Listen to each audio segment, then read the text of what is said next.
Oh, and we're live. There we go. It's looking dark still. And this inverted camera, I'm learning, right? This is going left. All right, well, whatever. I've got a special live today because we've been talking about it. We know my phone. The power of my phone is ass, to be honest. And it's a little bit of a negative manifestation, but that's all right because the phone's not loud enough for you guys to hear Neville's conversations. But I've got it pulled up on the laptop. Sometimes I forget I got this old junky laptop sitting over here, and in the echo of the room, I think it's pretty loud. So we'll be able to play that.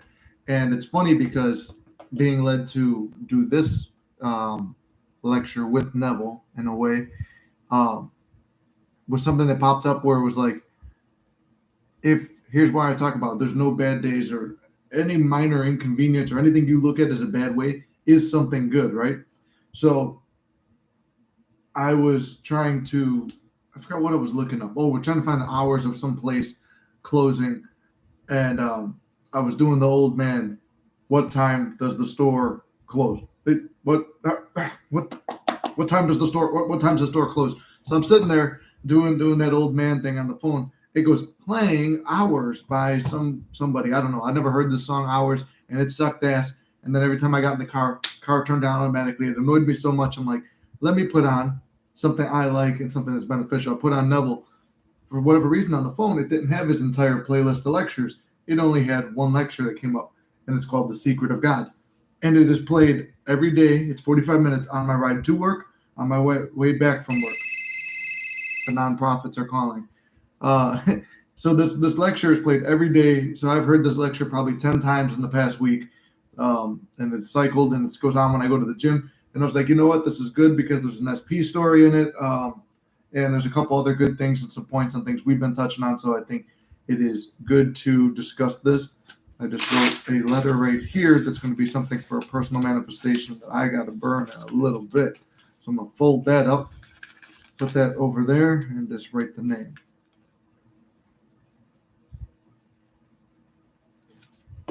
Okay, there. So look at that. I'm manifesting everything. All right. Bart, what's up, brother? Top of the morning to you, brother. Good to see you. How'd the seminar go? It's good to see you too, brother. Actually, I wound up canceling it. We didn't have many people signed up for it, and I wound up at two parties. So the parties were going on late. I didn't get home till 2 in the morning. And we had people say they were interested, but then it was like, I shouldn't have picked the Sunday. A lot of people were going to church and stuff like that. So they were saying they couldn't go because of church. Then I was like, okay, I'm going to do it where it's just a smaller group of like people who've been around the channel for, what do you call it? They've been around the channel since the beginning. So I said, okay, how about I was going to do that. But by the time I thought of that idea, it was Friday night and there wasn't enough time to reach out to anyone. There were a couple people who had their successes and moved on. I thought we could all sit together and go through Neville lectures and go through like stuff that I've found in the Bible and go through other like ancient texts and stuff like that and success stories and motivated each other. But there was no time for it. So lecture did not happen. But I said, how is this working out in my favor? I was kind of stressing. I'm like, you know what? It was easy. It was like, I thought we're going to get everybody that we need. We're going to be turning people away. I thought, I'm like, no one's doing it. Well, maybe it's because I'm not advertising, maybe because of this, maybe because of that. Well, it turned out I said I was going to go to one party. And then I found out that party is the day before. I'm like, I'll just leave early. Then I found out that I agreed to go to Lily's dad's retirement party. Thought that was the following weekend. So the way that worked out, I would have got home at 2 and I would have been back up at 9 and I wouldn't have been like fully on point. And then plus Lily slept over. So then it would have been like I would have had to drive her home or because we were in my car. Everything wound up working out in my favor. And then it taught me some things about, okay, you got to advertise it more so more people know about it. I had the whole little plan written down too. And actually this notebook was going to be what we were going to do for the seminar. It was going to be about, it's going to get everybody hyped up. We're going to go over all our desires, talk about different things I've manifested, how you could do it. I was going to chat with everybody a little bit, but there's another day. We'll push it off at a later date. I talked to a few people who told me that was a good idea, so I tried it and put out that little post.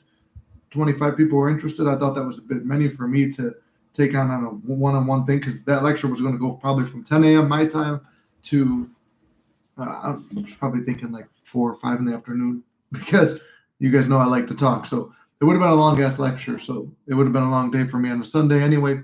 But everything works out in our favor. So That's the point of that. Didn't happen. But thank you for asking. Morning, nice haircut. We're here for the Monday church. Mystic preach the truth. Well, thank you, Courtney. And what's up, Gary? I appreciate the haircut compliment. Yes, I just got this yesterday. And yeah, like I said, everything works out in your favor. And the whole point of doing this lecture with the Neville speech here, I think I got it linked up. And look at that. The camera's got the little Neville book over here on my messy desk. I've been going through a lot of stuff, and it's like, it was actually funny too, because I said the intention, I would like to be able to reach a few people who are having trouble breaking through. And then it's like I had that shitty song that kept playing automatically on my phone. And then the Neville thing came up, and it was the only one on the list for some reason. I'm looking here, there's 13 lectures in this, and my phone was only showing one. So you know what? Somebody needs to hear it. So that's why we're going to go with that. But I'll also start out with, we have a success story going into this that just came in like literally at 10:30 as I'm starting this up. A client of mine reached out to me and told me about a success story he's had, and I'll tell you that he has used a letter technique where he just, I can't remember if he wrote it down or did it mentally, but basically his gym membership was banned. And I will say my client is a jacked and juicy man. He looks good, but he is taking his shirt off in the gym, and you know, I like to do that myself, but it's frowned upon in some gyms, and at his gym, it was frowned upon. And I guess he received warnings, and then he was told he could no longer come to the gym, and he was going as somebody's guest. So it was like, well, how's he going to get to go? It's like the member could still go, but he can't be the guest, and he can't show up at the gym. And it was going to be like, oh, we'll call the police if we see you again, just because he wasn't wearing a shirt. Now I know that from working in the gym industry, sometimes you want to do some, like you're working in the gym, you got to tell people they can't do something sometimes. Well, this lady made it very clear there was no way you could come back in. You show back up, the police will be called. I've already moved it up to corporate. Corporate knows who you are. There's no way you could come back, this and that. So obviously, in this case, there's a couple of success stories I have this week. One of them is from me too. He does what he can in the 3D world. Obviously, the 3D action, like Neville being in the army and having to appeal it to get out, this guy had to appeal and say, hey, I'm sorry that I've done this. You know, it's my bad. I won't do it. Didn't realize it was this serious. Whatever he said, I forgot what it was. But he basically writes the lady a message. But she was very stern. It went to corporate. There's no way out of it. You can't talk about it. I'm like, well, don't lose your routine. He goes to other gyms. You know, one of the times he just wound up sitting in the car because he was working out with someone we worked out with all the time. He couldn't go in. So that night he just waited in the car for that guy to finish the workout, come out. And, you know, he just goes about his business. But I'm like, as you're out there, visualize your workout. So he's visualizing his workout. Every time he's going to the other gym or getting ready to go to the gym, you know, before you go to the gym, you're kind of going through what workouts you're going to do, this and that. He's picturing getting back into this gym. And he's on the way to that gym and not the one that he's on the way to the one he's banned from, not the one he's going to. So he's just mentally doing all this stuff. And this story is about a week and a half, I would say, took him to get this. He just sent me 1 minute or the 10:30 right now, and I got to talk to him after this. But he just sent me the pictures of the email coming back. It's like, okay, just leave your shirt on. This is your final warning. Even though it was explicit, you cannot come back. He was blocked out, and he was told, you cannot come back. Okay, please leave your shirt on. Follow all of the rules, and always sign the guest thing. And you're welcome back in. Just please be respectful. Blah blah blah. So they give him. It wound up being he's just allowed back in. Similar with me, you know, I live here in this complex this past week. Well, the story starts past Friday. Friday, I go to the pool in the back. We got a pool in the back. I'm there with Lily. We're at the pool. Nothing crazy. They got like a little picnic area. We walked up there just to check out the grills and stuff like that. Walk back down. All right. There's nothing really going on there. We just wanted to see it. We're up there for maybe 2-3 minutes. Come back down. Back by the pool. The next day we go back again. She's got drinks and stuff out there. I grabbed some groceries. The groceries were clanging a little bit. Sounded like glass. I don't know if somebody made that mistake, but I came to the back gate, had my groceries, put them down. And then this fella looks at me. I'm like, he's going to think I got glass and he's going to say something to me. And it was an assumption I had, but me and him have a good conversation. No big deal. Next day I go back out there. The guy's out there again. He's like a high up over here. And we have another conversation again. Cool. Okay. On Monday, that Monday, I didn't see it till like Thursday or Wednesday. I get a message on the thing saying you were seen breaking a glass bottle at the picnic area. It was observed during routine rounds. There's no picture, no video, no nothing. And I was pissed. I'm fucking pissed. I text Lily. I text my parents, my brother, and I'm just like, what the fuck is this about? Like, I'm mad. I'm complaining to anyone who will listen to it. But I'm like, okay, it's all working out in my favor. Maybe I get something for free. Maybe this. Maybe that. So I'm like, okay. After I vented it 5, 6 times to people, that night, I said, okay, I forgive the guy who did that because I'm assuming it's the same guy. But it actually turned out to be that guy. The guy who I was assuming said it. Said, oh, I was so angry. I saw somebody else do it. I accidentally typed in your unit number. I'm so sorry for the misunderstanding. Blah, blah, blah, blah. And he just kept refusing, like profusely apologizing. But it was like, at this place, there's like really no way to appeal. I called the phone number. The lady didn't want to deal with me. It's in another state. They passed it along here. And then I get this text message like, I'm sorry, it will be removed, this and that. And I was like, and I really don't want to have to deal with anybody else other than submit my claim that's not happening. So then that happens. We go forward with, I just get basically a whole apology. But that night, didn't write anything, didn't do anything. I just said, I forgive myself for fearing that assuming whatever was in my bag was going to see my glass and that was going to be a fine I got slapped with. I had that fear and I'm like, oh, this guy's going to say something, he's going to say something. Boom, that happened. Then I forgave myself for having that. I forgave him for doing whatever he's going to do because I assumed he was a guy because he looks like a stern guy. Assumed he would do that. Forgive him, forgive the situation, forgive the company for being disorganized. And I just said, I'm glad it's resolved. That was it. That's all I did. Next day or two later, I think it was the next day. Yeah, because I said it was 24 hours later. So it was like Wednesday night. And then Thursday night, at the same time, I get another message saying sorry for the miscommunication. But same thing. My client and me, we had to do normal human applications of the law where it's like put in, hey, even though we're blocked out and it's saying anything, just like Neville, you put in your paperwork and you say that and you trust because you did that paperwork, it is enough. What you have done is enough. That's sometimes we're overdoing things. It's like, I'm going to affirm all day until this gets removed. No, literally, it's just the power of one time. You do this one time and that's enough. But the problem is selling yourself that one affirmation is enough, that one scripting session is enough. You will have to do it more if you want to, if you're someone who's very hard-headed and stubborn like I was, especially in terms of SP, you got to pound it into your head a little bit. But the second you could detach, it's like, whatever, the fee was $75, no big deal. The other guy, it's like, are you going to go to this gym or another gym? Fine, I'll go to another gym if I have to. But like, you accept that potential. Neville accepted, okay, I could wind up in more, but I'm not going to. And it was like this, me simply stating, I will not pay this fine. There is nothing that's going to make me pay the fine. If I have to appeal it, fight it, whatever, I'm not. I'm not going to go to another gym. I will either have enough money because this client's someone who's manifesting wealth and it's coming. He's like, I'll just buy that gym and put myself back in there. So there's always another way. It's like you accept the worst possible reality. You accept a reality where you could do something better. And then you just assume it's going to work out in my favor. That's it. There's no other choice. No ifs, ands, or buts. It's mine. So anyway, those were some 2 success stories. So I appreciate my client who just sent me that story right before we came in. Oh, we got another success story right here. Small success story. I went from weighing 76 kilos, that's around 170 pounds, to 192 pounds in less than 2 months, just by changing my belief that gaining weight is hard. Just by changing my belief that gaining weight is hard to it's effortless. Yes, congratulations, Bart. That's awesome. I see Courtney said congratulations too. That's awesome.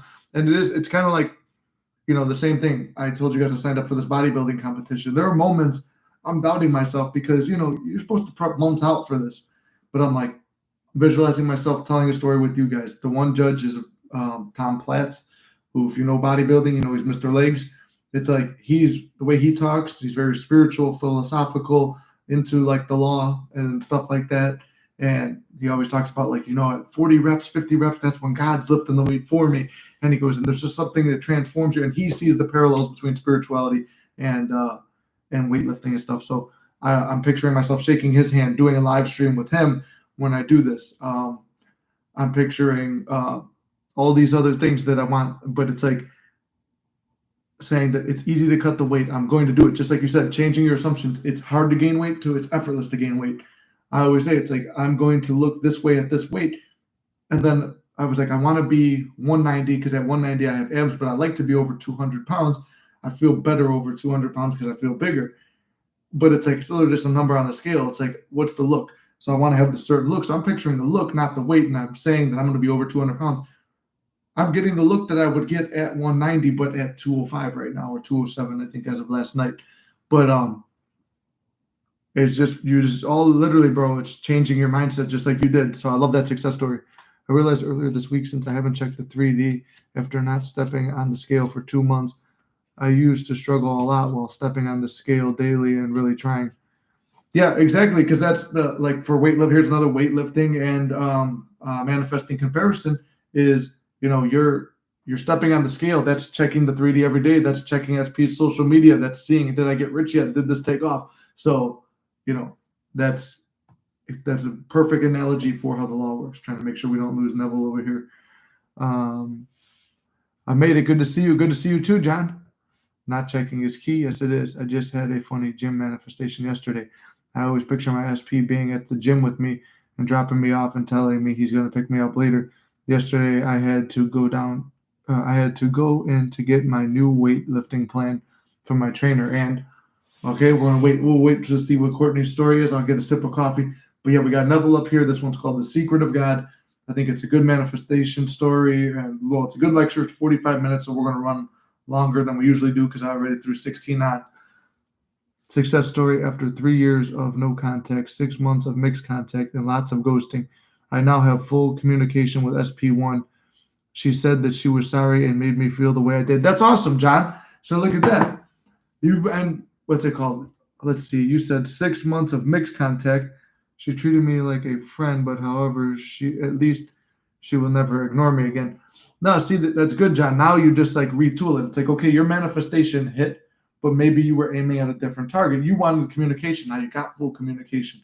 Now you shifted more. Okay, I want the romantic communication. Because remember, I got put in the friend zone too for a minute. And that was a hard motherfucking thing to deal with. So it's literally, you're having that boring ass friend conversation, but mentally you're having the flirting relationship one. And you're sitting there and it's like, you're trying not to think, oh, is your back getting blown out by somebody else? And I'm sitting here. Do I have to go see somebody else to feel even? And you're trying to just stay in that reality and line yourself up while you're having these two different conversations. You're living the reality as the friend, and then you're living the one where you're together, and it's like going through that, and it's big to find hobbies and to do other things that don't really that are more geared towards you and making yourself feel better in that time where you feel worthy of that. But that's awesome, though. I do love that. So 3 years of no contact, and you've been around here for, I would say, around, I think you were here before March, but like March you locked in with you were on the Discord with us for a while. You're in every live. So think about that. It's like in the last 3 months, you really dialed in, and boom, now you got movement there. And what's it called? Now you got the movement there. And that was like probably, yeah, because I don't know if you were here 6 months ago, but that's like you've really locked in, dialed in. That's perfect. My ex-husband asked me if he could go to the gym with me and get a tour and started working out there, and met my trainer. So while we were sitting talking, realized that it was the exact same SP's scene. See, there you go, Courtney. It's like, and remember, like I said, you focus on, wow, this happens before the SP shows up. Because remember, I used to visualize my SP walking into the gym every single time as well. And she didn't, there were times where it was like other girls who were interested in me would walk in, and then it would be like, that's similar. I'd see them, and then they'd come up and talk to me just like I wanted with SP. But the more I focused on it, it's like, okay, this isn't it, but I'm grateful this happened. Cool. And it's a sign that what I do want is coming. Now I'm even more excited because I had that, because it means the other one's going to happen. Good movement. Not sure if it was 6 months, but maybe. There, yeah. But either way, like I said, once you reach that end goal and the manifestation happens, like my other client said, sometimes it doesn't even feel real. It doesn't, because time disappears, goes out the window. But if we got some more success stories, drop them. We'll go in and we'll read those as we go. But I want to get Neville started up here. So this is called "The Secret to God." He does have an SP success story in here, but I'll stop him every few minutes like I did last time. This is another day. I'm going to make a poll after this video and see if this is something that you guys like. Do you like it when I play the Neville videos and then give my commentation on it and give success stories that I've experienced, or open the floor and stuff like that? If you guys like that, let me know. But we're going to start them up. And also, I'm watching the chat while this starts. Let me know if you could hear it. Thank you very much.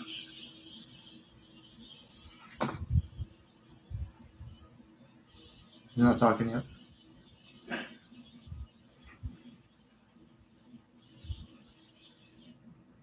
Tonight's subject is No, the yes. secret of imagining. That is really the secret of God. For God is man, and exists in us, and we in him. The eternal body of man is the imagination, and that is God himself. So when we speak of the secret of imagining, we are speaking of the secret of God. So I will use the terms tonight in the order in which they are described in Scripture. You The guys can hear, secret right? of imagining is the greatest of all problems, to the solution of which everyone should aspire. And these are the terms now that Paul uses in his description of Christ in his first letter to Corinthians. Supreme power, supreme wisdom, supreme delight lies in the solution of this mystery. For Paul describes Christ as the power of God and the wisdom of God. And the book of Proverbs describes Christ, called the Messiah there, as the delight of God. So here the supreme power is the discovery of the great mystery of imagining. So tonight I hope I can add some light to this wonderful mystery, because if you find it, you found the secret of God's creative activity. We are told of so many writers having experienced it. Take our late President Herbert Hoover. He said human history, its many forms of government, its revolution, its war, and in fact, the rise and fall of nations could be written in terms of the rise and fall of ideas in plenty in the minds of men. Now here's a man speaking who sat in our highest office in this world. If you could only control the imaginations of men, but who could control it when that is God himself? You are free to imagine anything in this world, and no power in the world can stop it if you persist in that imaginal activity. But we are not disciplined. Just to stop it right there, make sure you guys can still hear. But like you said, no power in the world can stop it. And I just had this discussion with a client the other day. It took 1 million people, not really 1 million, but it took like 100 people, if I really broke it down, for me to wind up getting the job that I'm at now. And now unfolding the next thing that I want in financial freedom, it might take more people. That's why I'm not stressing on the time, because a certain amount of people and things have to play out before something happens. So just want to make sure you guys could hear it right. And then also we got ads coming up, so I'm going to skip those so you guys don't have to hear them. And then we'll just go forward from here. But just want to stop that and say, no matter there's no one standing in the way. Everything always works out in your favor. And if it's taking a long time, maybe more people got to come into the play to play parts before it gets back to your scene. We are diverted. Propaganda controls the motion of our imaginal activity. To read the morning paper, to turn on the radio, to turn on TV, and you're diverted. You can only imagine the state's desire, go to the very end, and dwell in the end as though it were true, and remain faithful to the end in a way that no one knows. It would objectify itself in your world. For objective reality is solely produced through imagining. That is God himself. So again, as we always say, you go exactly to the end, like right to the end. That's where you create your reality. He said it takes, and he even said slowly, unfold slowly in reality after it's been done in your head first. So visualizing the end. Where does he said we always start at the end. Not in this video, but he said that one before. When I speak of imagining, I am speaking of the creative power of God. I am speaking of Christ. That is the creative power of God. That is the wisdom of God. That is the delight of God. Man not knowing that, he thinks in terms of a person, not knowing that he himself is the person in whom God dwells.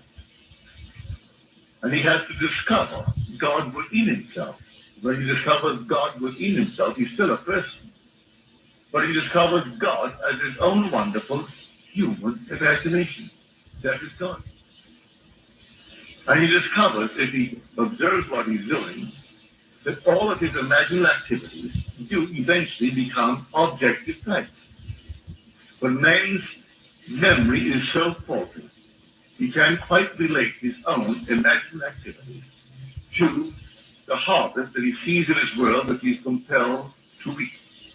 Right there. That's the thing. We're talking about, they say 50% or more than 50%, whatever it is, like a high percentage of our mind, like when we remember the past, we remember it wrong.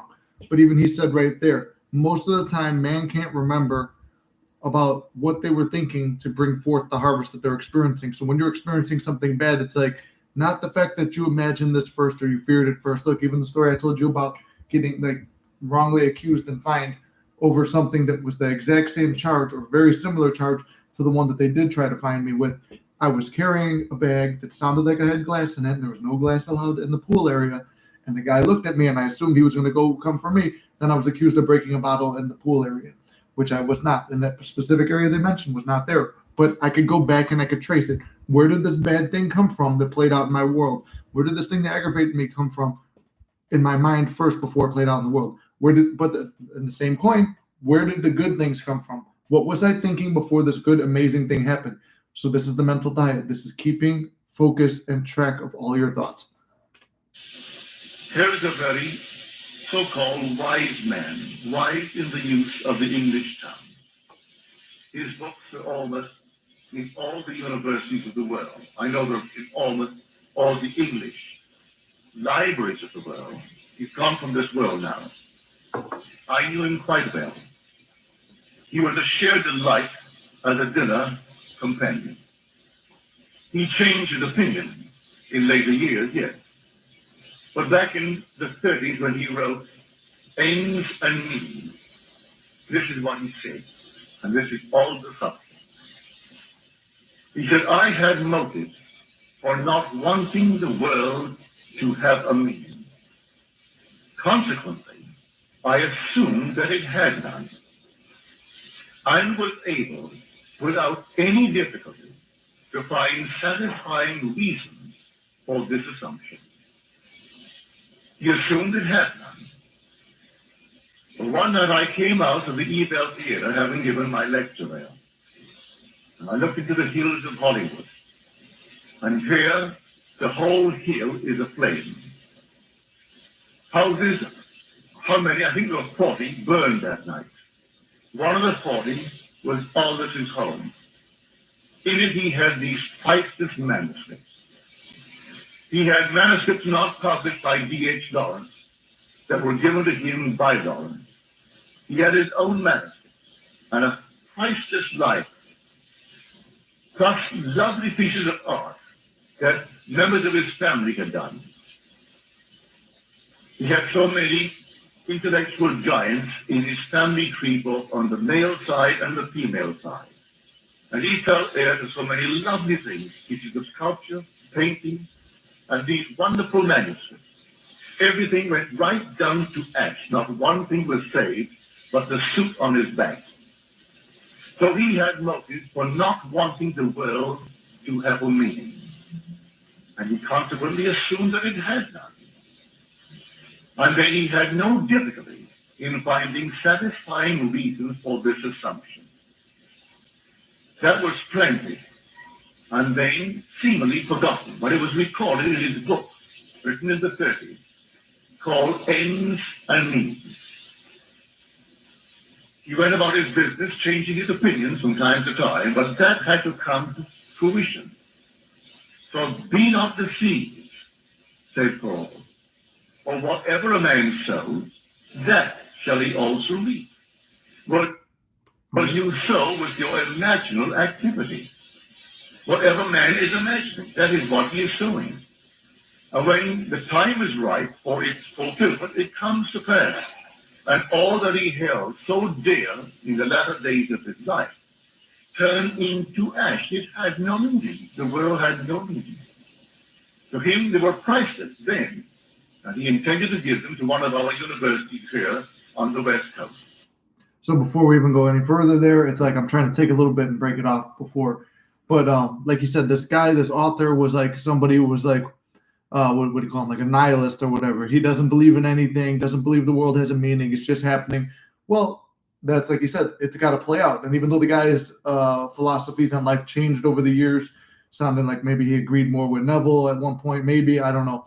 But the guy had like different philosophies on life. But his core value that he wrote a book and influenced a lot of people with on his values of the world having no meaning, none of it means anything. Well, that's got to play out. So in the end, everything that he held dear, which is a meaning, he gave meaning to all these other things. Well, if the world has no meaning, then burning it all means nothing to him. So everything he had, he lost because he didn't care. Like, not that he didn't care, but it was like he believed, oh, if this happens, it happens. It's just the world, things just happen. But it was like a negative assumption of life. So even your general life assumptions will play out.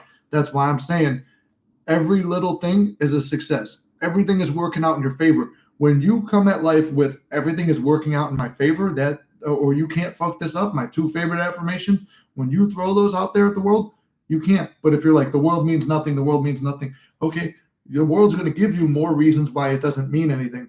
So you might want SP, but you have a thing, the world means nothing. Why does it care to give you that? Why are you going to get rewarded if you don't believe anything matters, right? Or it's like, oh, I want some more money now. Okay, maybe you get it, maybe you don't. It's like you're indifferent. You're letting the world just, it's probably going to, that mentality that guy had is a generally negative assumption of the world. So even when he wants little things, he might get lucky enough to get it, but then if he gets it, it gets taken away. Because remember, those who have everything, more is given. Those who have nothing, more is taken away.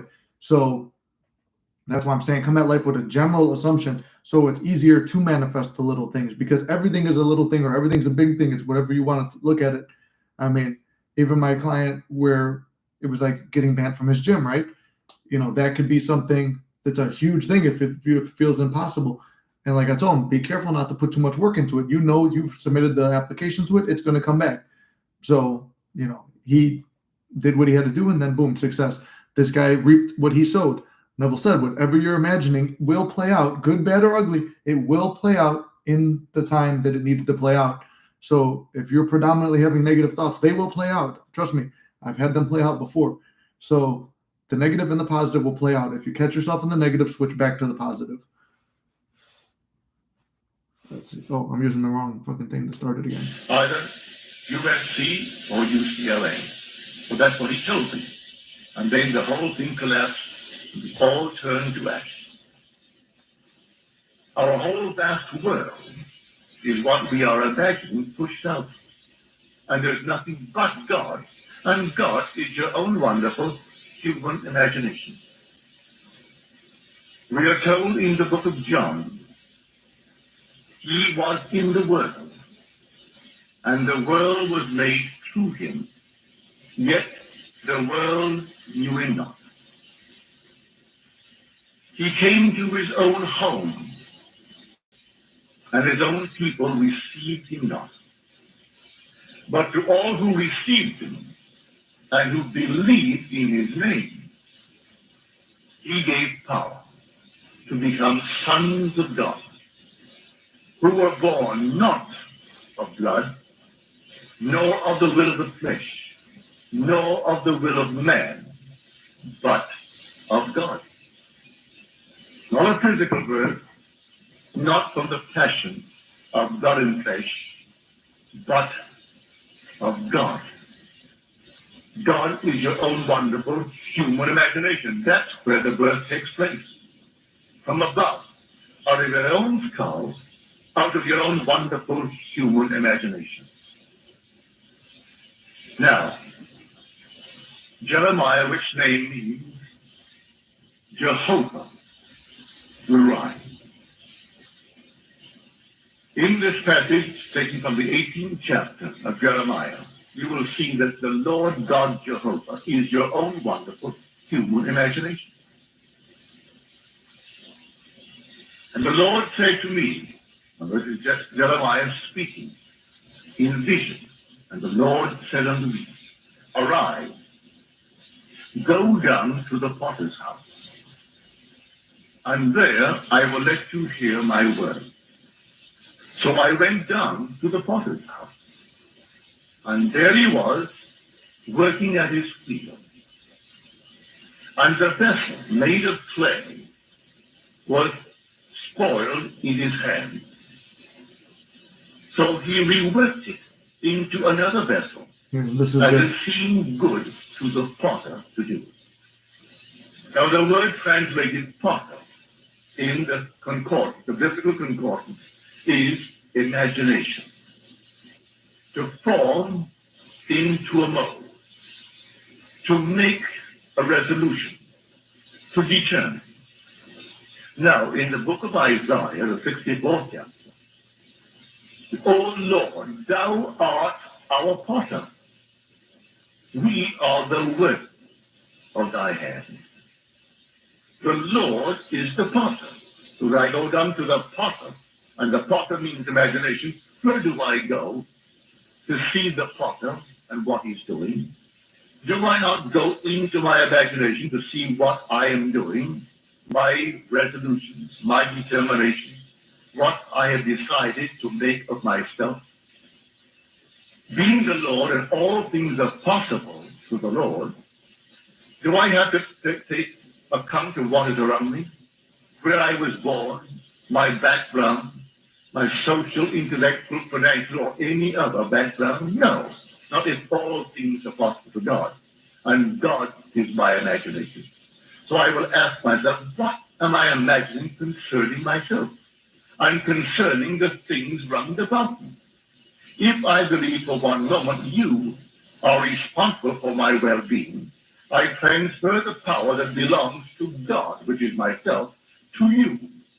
If I believe for one moment that you could stop it in my progress towards the fulfillment of my desire, then I transfer it to that which is not God. For God is my own wonderful human imagination. So I will go down to the potter's house and see what he is doing. So I go down to the potter's house, and there he is working at his wheel, and the vessel in his hand was spoiled. The concept that I hold of myself is not that which I would like to be. It is spoiled. So I don't throw it away. I don't commit suicide. I don't discard myself. I rework the vessel, the very vessel that I held in my hand. I rework it into an entire different form that I resolve to be. The man that I want to be, that man now I assume that I am. And so having assumed that I am it, I remain faithful to my assumption. And my assumption in a way that no one knows eventually objectifies itself and becomes an external fact in my life. And the world will say, how lucky he is. How lucky, not knowing that imagination, who is God, and faith are the stuff out of which the whole vast world is made. So in my imagination, I simply assume that I am the man that I want to be. Having assumed it, I remain faithful to my assumption, knowing that the assumption, though false, at the moment that I made the assumption. Okay, I'm going to stop it right there for a second. Let me see if I can go back a little bit for when we come back, when we pick it back up. I went back like 30 seconds. But I want to talk about, because I don't know how long to stop him. I was waiting for him to say this one thing in his speech. Like I said, I've heard this like 10 times this week just because I happen to keep playing. But as you said, he's watching his mental diet. He's all throughout the day, what thought is creating? What am I experiencing? Okay, if I experienced this, where were my thoughts? He's watching his thoughts to keep them positive. And then he says, the potter, the Bible translation of the potter is your imagination.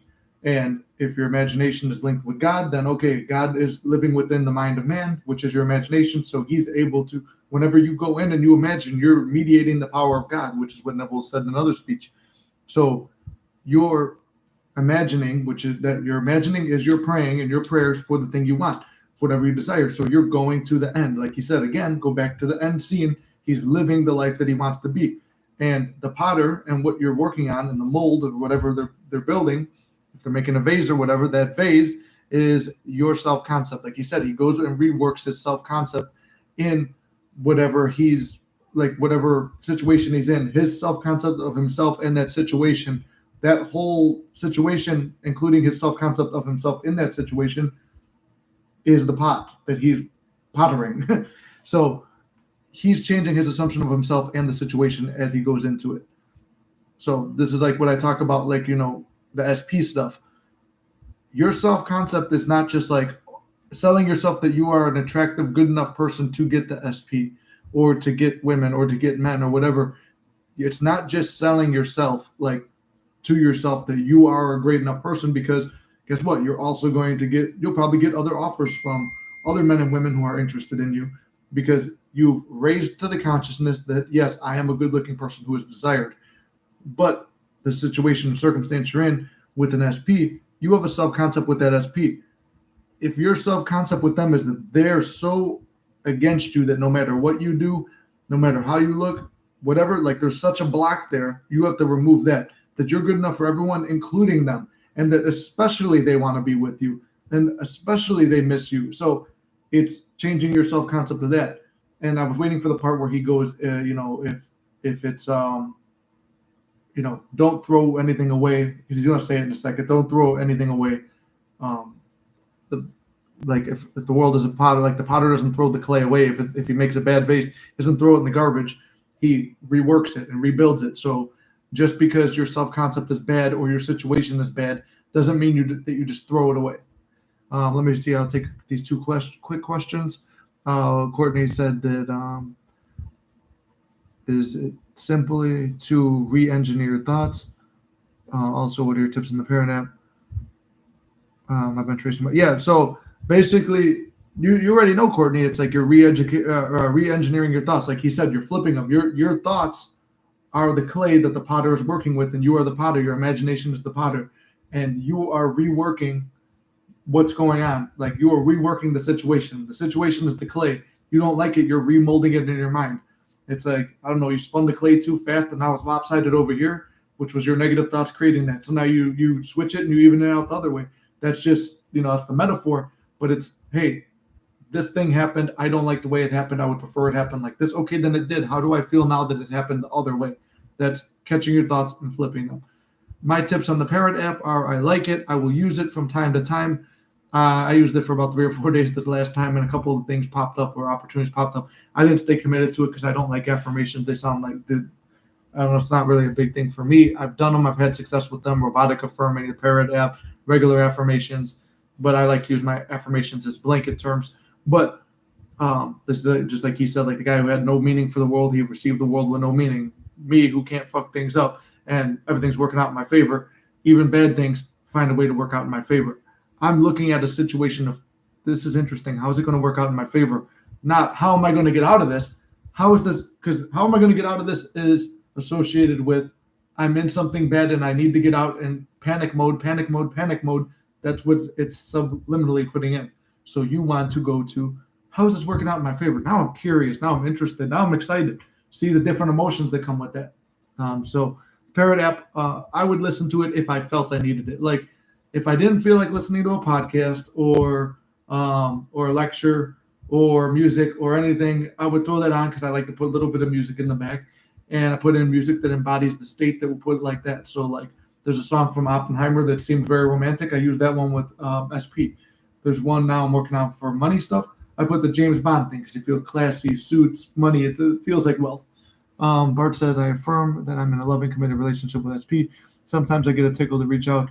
I shouldn't, knowing I shouldn't, and let God take care of this.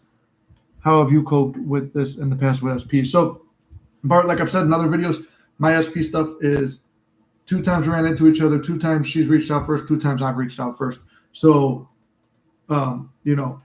some of the reaching out first, a lot of times if you're expecting it not to go good and you think that the only way it's going to happen is through you reaching out first, and you're very attached to whatever the outcome of that is, and like if she doesn't respond or she says something negative and it's going to freak you out, don't send the message. Send the message if you feel right about it. Like the last time, I kept feeling like, oh, she's going through something, she's going to need me. In a way, maybe I'm creating that situation, but it was like a sense that, like, because before I would do that and it's like, she wasn't really going through anything. I'm selling myself an idea and I'm trying to make something happen and force a 3D interaction.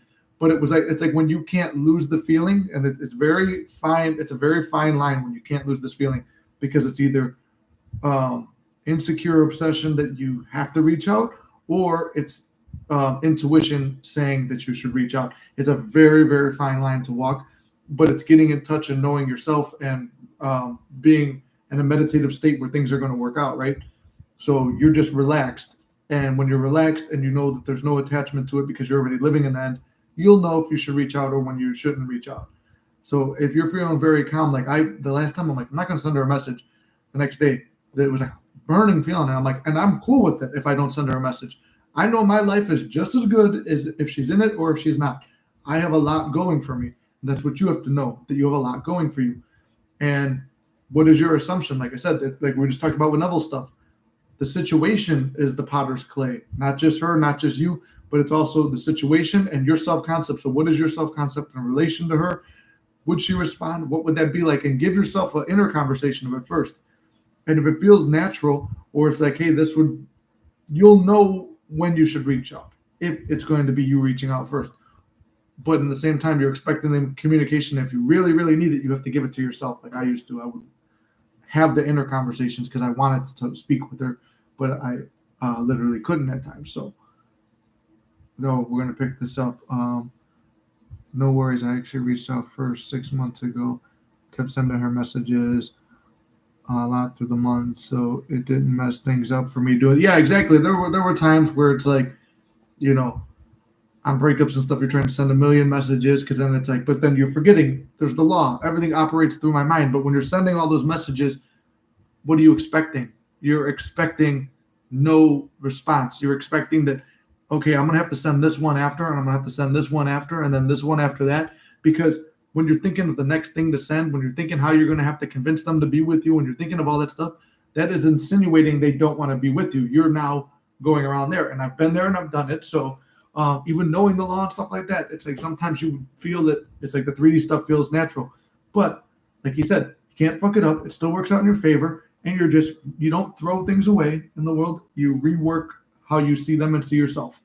It still worked out for me, which is good. Exactly, John. See, John didn't mess it up. I didn't mess it up. It can't be messed up. It's like I've done the same things. I fucked it up, quote unquote, but I can't fuck this up. So, and you can't fuck it up either. So no matter what happens, when you trust that umbrella statement of you can't fuck this up, you'll be good. So let's go back to Neville now. I rewound it a little bit because I was waiting for him to say the thing about do not discard it, but we'll hear it right now. I'm pretty sure. How lucky. How lucky, not knowing that imagination, who is God, and faith are the stuff out of which the whole vast world is made. So in my imagination, I simply assume that I am the man that I want to be. Having assumed it, I remain faithful to my assumption, knowing that the assumption, though false at the moment that I made the assumption, for it was denied by my senses, denied by reason. But if I persist in the assumption, it will harden into fact in a way that no one knows. I do not have to work out the meaning. It simply happens because the whole vast world is myself pushed out. And anyone who can aid the birth of that assumption will be compelled to aid the birth of that assumption. I don't need to pull them one by one and say, you play this part and you play that part. They all have to play the part that they must play to bring to birth that which I've assumed that I am. Again, what's he saying? No matter who's standing in the way, everybody will play their part until you get whatever you want. And I just talked about a couple stories where other people had to play their parts for people to get their desires. And he said, even though it's false, you know consciously the assumption you're making is false. You persist in it anyway, and it will harden to fact. And he even said, in a way you don't know or don't expect. Because everyone's like, it's got to play out this way. No, there's no how. You could use the how as a tool, like, oh, I'm figuring out how because it makes me feel better. But don't be attached to that how because it's going to play out in the most normal, effortless way. Or for that matter, assume that another one is. If I so love another to be concerned and wish for that other something noble in this world, I do for the other what I'm doing for myself, because it is myself, only pushed out, that's all. For the whole vast world is within me. Only the imagination of man is vast enough to contain the immensity of space. Now By the way, again, everything he's talking about everyone you pushed out, and the whole vastness of the world is within you, meaning that you can literally imagine anything. Think about your imagination, things you've imagined. You've probably imagined some really horrible things and some really wonderful things, but you look and somewhere in the middle, some of those things start to unfold. Whatever you're prolonging your mind on, those things will start to unfold. That's why, like, even Bashar, when he does his stuff, Bashar's talking about don't be too attached to like political affiliations and things like that, because you get so wrapped up in the news and things like that, you start to experience more of it because you're looking for more of it, and your reality becomes that. So even this, like he's saying, the whole world exists within you. So there is a reality and it's within you, and you have to experience it and feel it within you to feel good first. Because the more you need out there, the less you trust in here, and the more you take away the power from God and the God within you and yourself. So I even said it earlier too. If somebody can make you feel a certain way, you've given the power that God's given to you to them. That's it. You've given away your power to think, feel, and experience life in the way you want to somebody who is not you. And if they didn't treat you the right way, now you have an assumption they're going to treat you the wrong way. So you're expecting more bad, and you're putting yourself on a self-fulfilling loop because you still have that power, but you're giving it dominantly to them. And the only power you're giving is to them to spiral you down, giving them more negative ammo to spiral you down. So don't blame anybody. Don't discard anybody. Don't hate anybody. Don't any of that stuff. Just realize that you have the power to give or to use in your favor. So you could either give away the power God gave you to create your reality to somebody else because you want to feel a certain way in the 3D world, or you could feel that way of love and light and all that beautiful stuff right now in yourself. We are told in Scripture, wherever the sole of your foot will tread, the same I have given to you. Listen to the things. Just touch that one real quick. Wherever he's talking about your foot, it's a metaphorical foot. Wherever you go in your imagination first, you will experience outside. You haven't entered the state as yet, but before you enter the state, it was already given. You have to go and appropriate it. It's already given, for eternity exists. And all things in eternity, independent of creation, which was an act of mercy. So the whole vast world of good and evil exists. So I do not consider either the just or the wicked to be in supreme state, but to be every one of them states into which the soul may fall in its dream of good and evil. So it doesn't really know what it's doing. It falls into this by reading the paper. It falls into that by turning on the radio. Just to say, he said the paper and the radio, what I just say about the news, you're giving your power to somebody else and you're becoming and experiencing that negative reality. Radio. It falls into this by listening to something else, or a rumor, or a friend bringing some news. And so it is moved from one state into another state. It may be a good state or an evil state. But imagination, may I tell you, waits upon us as indifferently and as swiftly when the will in us is evil as when it is good. Good, bad, or indifferent, you're going to experience whatever you're imagining the most, and you have to be careful what you're consuming too, because whatever you're consuming, whatever you're expecting, so like by expecting SP to treat you a certain way and fearing that they won't, and then when you experience that, it takes away your power. When you're just sitting here mindlessly consuming, and I'm guilty of it too, scrolling through TikTok and experiencing just focused on bullshit, and it's like you see people cheating, you see fighting, you see war, you see all these negative things. Now your imagination's stuck on that, and some of those videos do stick in your head, and now you're thinking about that all day. So put them in the lovely state, like he says. I create the good and the evil. Listen to these words taken from Deuteronomy. I, even I, am He. I kill, and I make alive. I wound, and I heal. And there is no God beside me. I know not any, and none can deliver out of my hand. Read it in the 32nd of Deuteronomy. I think you'll find it the 39th verse. Here, there's nothing but God. And God is your own wonderful human imagination. Now you're told, test me and see. Do you not realize that Jesus Christ is in you? Unless, of course, you fail to meet the test. Read it in the 13th of 2 Corinthians, the 5th verse. Jesus Christ is in you. And who is Jesus Christ? He is defined as the power of God and the wisdom of God. That's in 1 Corinthians, first chapter, the 24th verse. So there you will find the power of God is imagining. The imagination is God. God in action is Christ, and Christ is your own being imagining. So what are you imagining? It's going to come to pass. Let no one tell you that it will not. It will come to pass if you persist in the imaginal act. Everything in this world is God made visible. And God is your own wonderful human imagination. That is God. I like what you're saying right there too, Bart. That you're expecting for her to reestablish contact first too to prove the law, and I've done that before too. It's like you want that, but it's a little bit of a rough, rocky journey sometimes. We got 27 minutes left on this, just so you guys have a heads up if you're waiting for anything else to happen.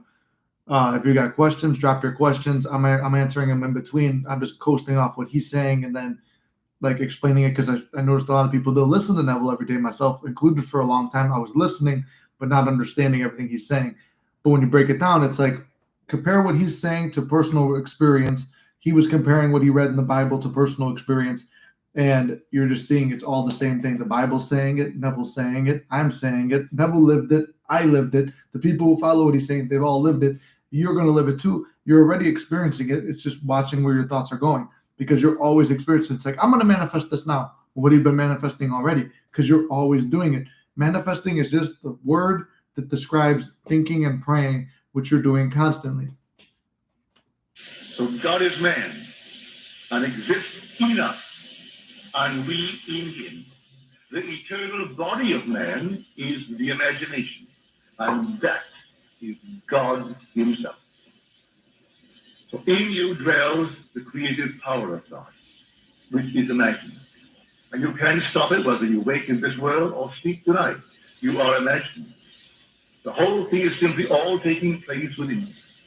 And the day will come that you will awake to the fact that you are God the Father. You who seem so little in this world, so insignificant, one day you will awake to know who you really are. And you are God the Father. And as God the Father, you must have a son. And his son is your son. And his son stands before you and calls you Father. I will tell you now who that son is. The son is David. David is the Messiah. David is the Christed one. Jesus is Jehovah. That is the Lord God Jehovah, and his name forever and forever is I am. As always, we say I am. Whatever you attach to I am is the most important meaning. He is getting a little bit more into the promise stuff at this point, which I can admit that I don't fully understand that the promise meaning like having the son of David. I've had a vision like that before when I was manifesting an SP before Lily and I was really into the law, but I feel maybe that was induced on its own, but I don't fully understand what he means with this promise, but he coasts into it real quick before he gets into a specific person story. That is my name forever and forever. And all generations must know thee by this name. He will first display himself not by that name. He will display himself as power. El Shaddai, God Almighty. But you are not knowing as you really is until you really see him as infinite love. Infinite love with all the horrors of the world, and he alone creates everything, and yet he is infinite love. Yes, you'll meet him one day. You'll meet love, and love wears a human form, for God is man, and man is God. So you will stand in the presence of God, and his infinite love, and yet by him all things were made, and without him was not anything made that was made, because he waits on us as indifferently and as swiftly when the will in us is evil as when it is good.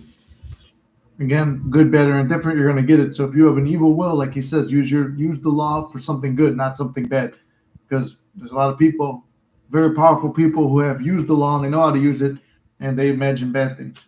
He created a tree of knowledge of good and evil, so you eat on it. And whatever you eat, you become quickly. And as far as the Lord is concerned, your imagination, it's indifferent to him whether you eat the good or the evil. For these are infinite states that you eat, and you fall into these states, and you pay the price of the state that you ate.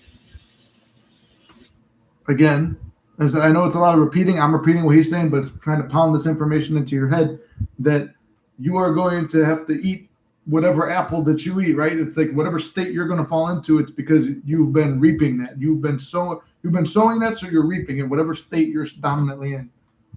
So be careful what you are imagining. I don't care what the world will tell you that you should imagine. You can use your own discretion as to what you should imagine. When you go into a restaurant, they'll say, Again, that's when people are like, "Oh, you shouldn't manifest an SP. You shouldn't do this. You shouldn't do that." That's their assumption. That's their world. Maybe it exists only in your reality, so you could see that. Hey, I have so much power. I get to choose whatever I want.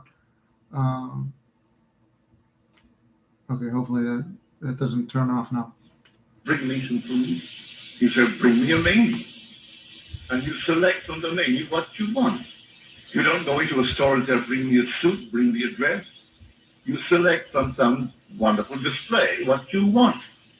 No matter what you buy, just a razor blade. They may have a sale on a certain blade and try to sell you Urudolphin. You say, no, I just want a certain blade. If you have it, I will buy it from you. If you don't have it, I will go elsewhere. You don't buy the most insignificant thing in this world without being selective. You select everything in this world. I hope you do. When you picked your bride, you selected her among all the millions in the world. And when she selected her husband, she picked you among all the millions in the world. Before we get into this, I know it's going to coast into the SP story now, but he's saying be specific. The world is like you said, the world, you can experience everything now within your imagination. So why don't you select the actual reality you want instead of focusing on when we're in this manifesting journey? It's because we can't get over a certain thing that happened and we want to change it. It's not changing it. We're shifting to somewhere where that event never happened, or we're in the opposite world of it, right? We're in the reality that we desire, so we're going right to the end of that. So instead of, oh, I'm imagining and visualizing my way out of this, do not give attention to whatever's bothering you. Only give attention to the desired reality you want. It's as simple as it could be broken down, and it's just choosing that. Like you go to a store and it's like there's a million suits out there. I want a suit. Here's my size. Here you go. Here's a suit. You might not like it, like he's saying. Or you want a certain razor blade. Like if nobody uses no ass Gillette razors and you prefer the ones that they come in Manscaped with the one I use, whatever, you're going to buy that. You're not going to just settle for anything. So don't settle for any SP. If you have a specific one that you want and you have reasons why it should be that one, then do that. But even he said you could choose the wrong one. He chose the wrong one. He made a change up and he was happier later.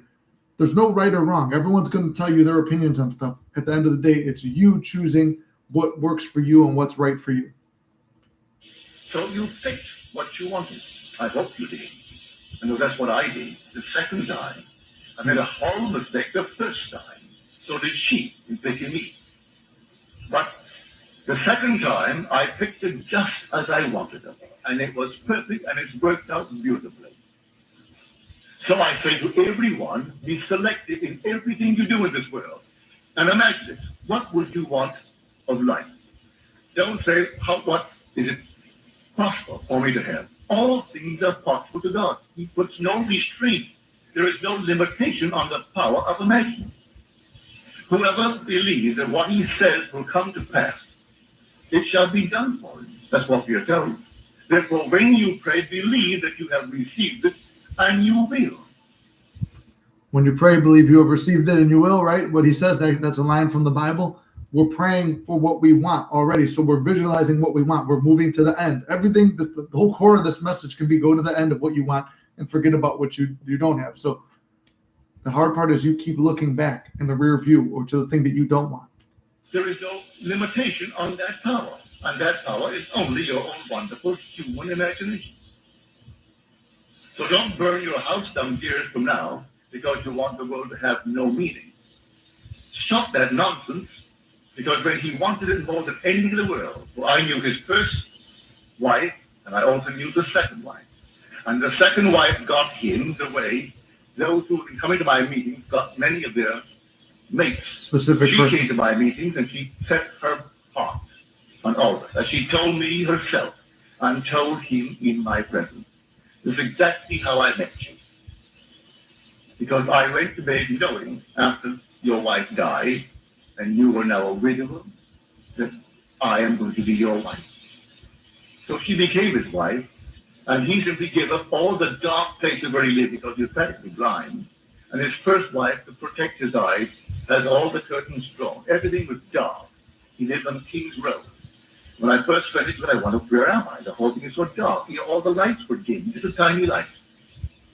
When he married the second time, she moved to the top of the hills of Hollywood. And everything was glass and light, nothing but. And he loved it. And when he had everything moved in and enjoying it, the whole thing collapsed to dust. So now he's moving into another story. But that was a quick little SP thing he touched on right there, but it's very profound. Like he said, he goes, she got her mate like so many other people in my meetings have gotten theirs. So both of these people were going to his meetings. The one guy was the one who he was talking about who believed in nothing, but he would still go to Neville's meetings and stuff like that. Like he had a couple people, I think, who were skeptics that would go around his meetings. But this lady, like when that guy died, he was blind and stuff like that. That's where he's talking about, like she moved him out of that setting. But he had another wife. That wife died. The lady who was in the meetings had a crush on him and realized, oh, okay, well, now that his wife is gone, I would like to be with him. So she's visualizing herself. And not just visualizing, she said she assumed that she was already married. It's literally just that. This is visualizing, affirmation, scripting, all that stuff are tools and techniques to get you to believe and feel and assume that you have what you desire already. These are all just tools to get you to your destination. She just jumped right into it. I mean, she's studying with the master Neville, right? So she's just assuming, oh, we're already together and married. Boom. She just jumped right to that end of already being married to the guy. And then whatever series unfolded. And like Neville said, so many people at his meetings did the same thing. They picked the person they wanted. And he said, be selective. Pick whatever you want. Like Neville knew his wife too. His thing was a little bit of a specific person journey too, because she didn't want anything to do with him when he first met her. But he visualized that they were together and stuff like that. And he tells the women, spin the ring on your finger. He tells the guys, like, go to sleep every night as though you are already with this person. What does it feel like? Because you shouldn't go to bed negative any night. So go to sleep feeling what you want to feel with whatever desire you want to have. Pay attention to that as you fall asleep. Wherever your attention is, that's where your energy is going. So put energy and attention into what you want. This is how the law works. It's not retribution. It's simply showing you what you've done. Everything that happens to me is happening because I did it unto myself. So don't be mad when bad things happen. It's just wherever it was just a misfire of the law. You're aiming at a target and you shot at it and you missed and you hit the wrong thing. Okay, cool. Redirect, re-aim, find something else. You're not being punished. It's just the law was misused. I don't care what it is. I cannot draw unto myself anything other than what I'm imagining in my own wonderful human imagination. So do not be deceived. God is not mocked. What God? My imagination. It was planted there, and he's going to bring it to fulfillment because he is life. He's going to give life to that which I simply planted, but all in its own good time. Be patient. The vision has its own appointed hour. It ripens. It will flower. If it be long, you wait, for it is sure and it will not be late. That in Habakkuk. You'll find that in our wonderful book of Habakkuk.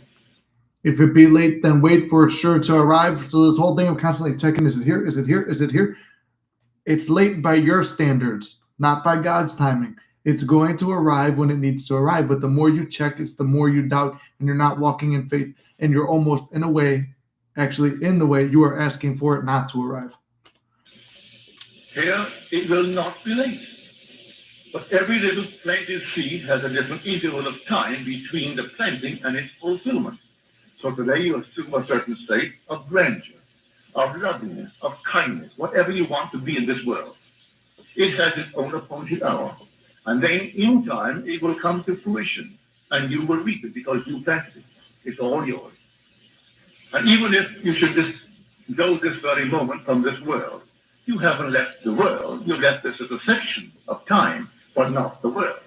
For you are restored to life in a body just like this, but young, uncomfortably you, about 20, to continue the journey. And all the things you planted, you will be reaping. They all will come up because you planted them, and they cannot be reaped by another. You planted them, and they will come. For the world is not confined to 3 things. This world of ours is complete, it is vast, and it's big.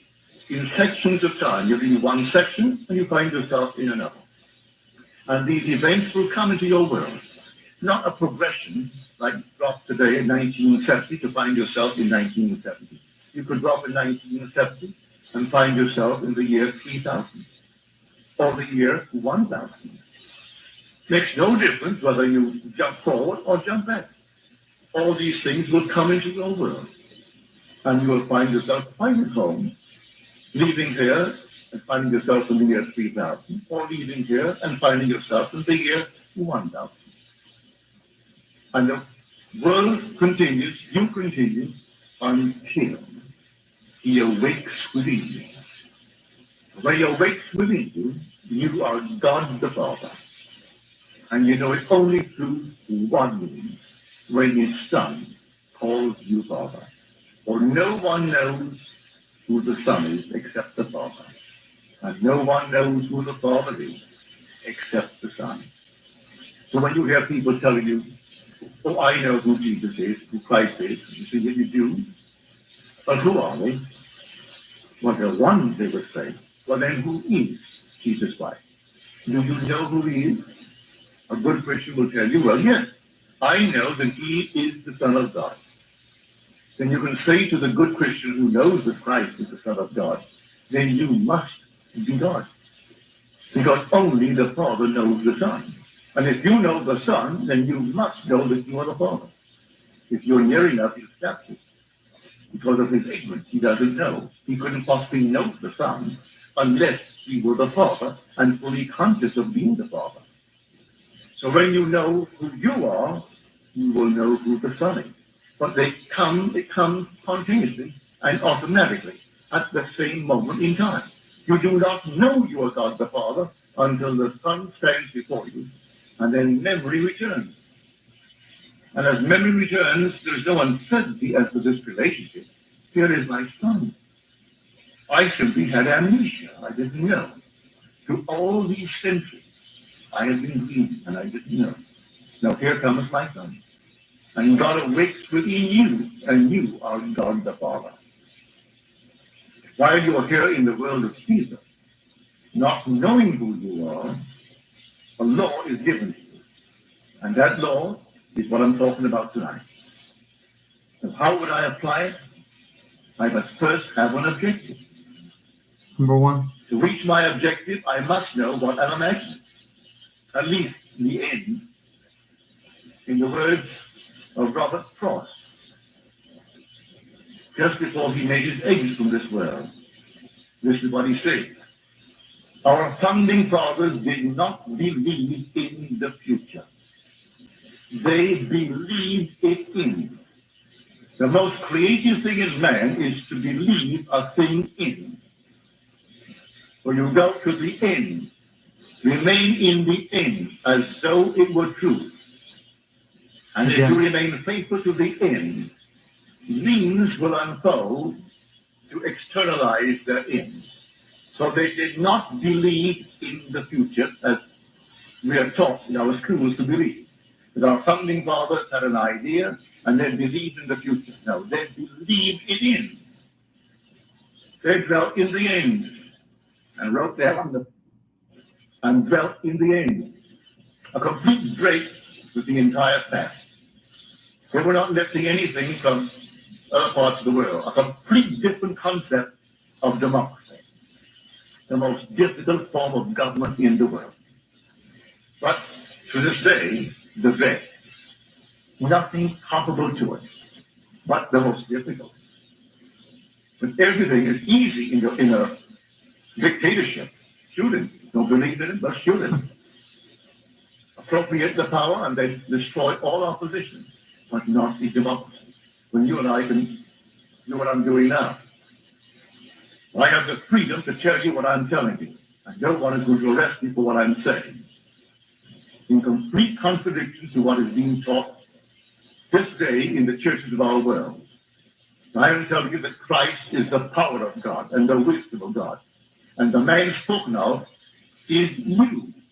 You are the Christ who exercises this power wisely or unwisely. So you are crucifying him morning, noon, and night by your misuse of this power. These are the blows that you give to Christ. Every time that you exercise your imagination unlovingly on behalf of anyone in this world, you are abusing Christ. Or you are abusing the creative power of God. And you are free to do it. One shall you try it. You just take the most glorious concept of yourself in this world. Self-concept.